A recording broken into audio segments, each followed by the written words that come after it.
So mga kahabi, no, sunod-sunod ng ating content. Ayan. So mga kahabi, meron din pala sa polo sa ano. Meron din pala sa polo sa or egg bind. Totoo din ang egg bind sa ano. Sa finches. So mga kahabi, nung nakaraan, itong hen dito. Ayan. Yung hen dito, yung medyo dayahan niya nasa bungad na yan. Nung nakaraan, nakapansin ko yan mga kahabi, na nakatambay na lang siya dito. Tapos nagulat ako na maganda siya natatakot. So sabi ko, ay may problema tong ibon na to. Ayan.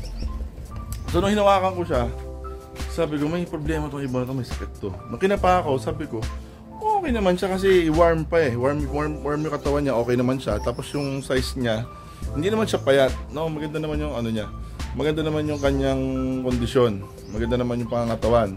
Sabi ko, ito kaya yung air sac mite. Kasi di ko pa na-experience yun eh. No, kasi piniprevent naman talaga natin dito na mabuti yun. Kaya hindi ko pa siya na-experience. So sabi ko, baka di kaya ito yun. So ngayon, kinapa ko yung katawan niya. Napansin ko, sabi ko, ay, may ano pala. Mukhang ano, discomfort niya. Hindi niya mailabas yung egg. Yung parang hindi niya maiire. Kumbaga. So makabing ginawa ko, syempre. Inano ko, hinilot-hilot yung mamanualin mo na tutulungan mo siyang ilabas sa katawan niya yung egg. Ayan o. So okay naman na siya ngayon mga kahabi, okay na siya. Ayan. Ang ano ko naman mga kahabi, after nun, ayan, nakarecover naman siya. Kasi doon nakaraan halos pa, akala ko mamatay na tong ibon na to. Ayan. Ayan, okay silang lahat o. Ayan. Ayan. Ito yung hen, yan. Yung pure black. Ay, yung mas, ayan, yun, naka-perch. Ayan, okay naman na siya mga kahabi. So, ngayon, napansin ko mga kahabi, itong gold dyan natin. Itong green natin dito na greenback. Sabi ko parang ano siya. Nakatambay na lang siya sa baba ng flooring ng cage.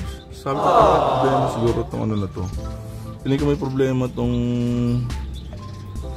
gold dyan na to. Ayan, mukhang napag-itlog na nga siya ng marami mga kahabi. Oh. Nabasag na niya yung iba.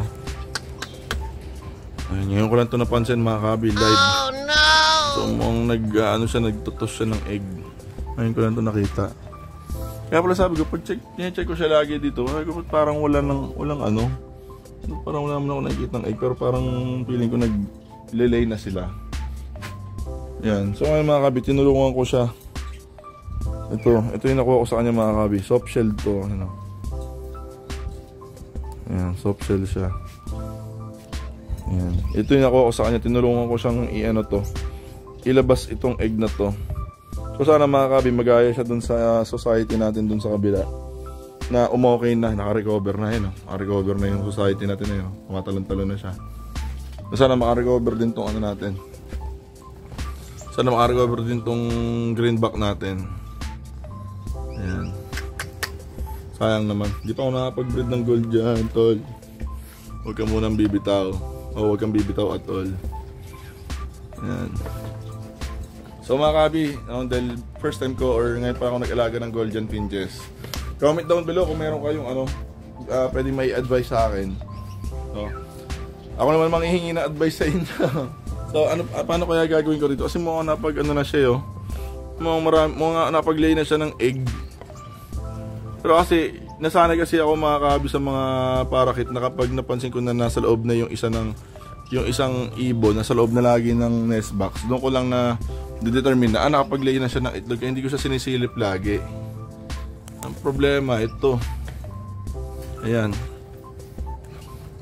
napaglay na siya ng mga 3 siguro to. Hindi ko namamalayan, tapos naitos na din niya.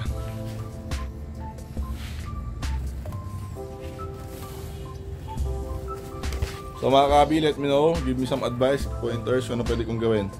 No? I guess yun lang. Comment down below mga kahabi, and I greatly appreciate it. Maraming salamat. Hello mga kahabi, update nga pala. So yesterday mga kahabi, meron tayong isang golden finch hen na nag-egg bind, no? So pagod na siya mga kahabi, hinang-hina na siya. Hindi pa rin niya mailabas yung egg niya. Tapos napansin ko, nandun lang siya sa flooring Sa flooring lang siya nung cage. Tapos, hindi ko na na-video kasi yung instinct ko is tulungan na agad yung ibon. So, nung tinry ko siyang hilot-hilutin, ay ilabas yung ano niya, yung itlog. Nailabas naman, natulungan ko naman siyang mailabas. Siyempre, inano ko. Manual, parang hilot-hilutin mo palabas. Palabas ang puwerta niya yung ano, yung egg. So, dahan-dahan, huwag yung papersahin. Dahil lalabas din naman yun. So, ito na siya mga kabi, no? Mga nakarecover yung ibon natin. Ayan siya. Ayan, nakarecover yung ating gold dyan. Ayan, no? Nasigla na siya uli. Yung pet niya parang walang nangyari. Ayan, no? Ayan. So, dalawa na silang nakarecover mga kabi. So, 2 out of 2. Ito, meron tayo ditong hen. Nakarecover din. So, good news yan mga kahabi, ha? Yan. So, siguro dahil mga basal pa itong mga ibon natin dito, kaya medyo nangyayari sa kanila yung egg binding. Pero luckily mga kahabi, nakikita natin kaagad, no? Nare-remedihan natin kaagad yung yung problem. Malamok talaga dito. So, i-guess lang mga kahabi, no? Sana magtuloy-tuloy na at mag-itlog na rin yung iba natin mga ibon pa. Ay, may itlog na yung isang gold dyan dito. Ito, may itlog na ulit sila. Ayan.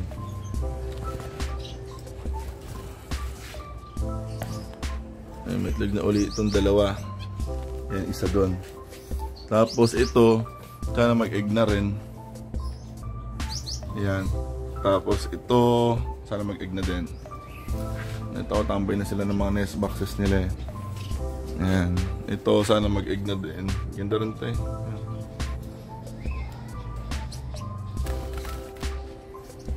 Tsaka ito yung bago nating addition.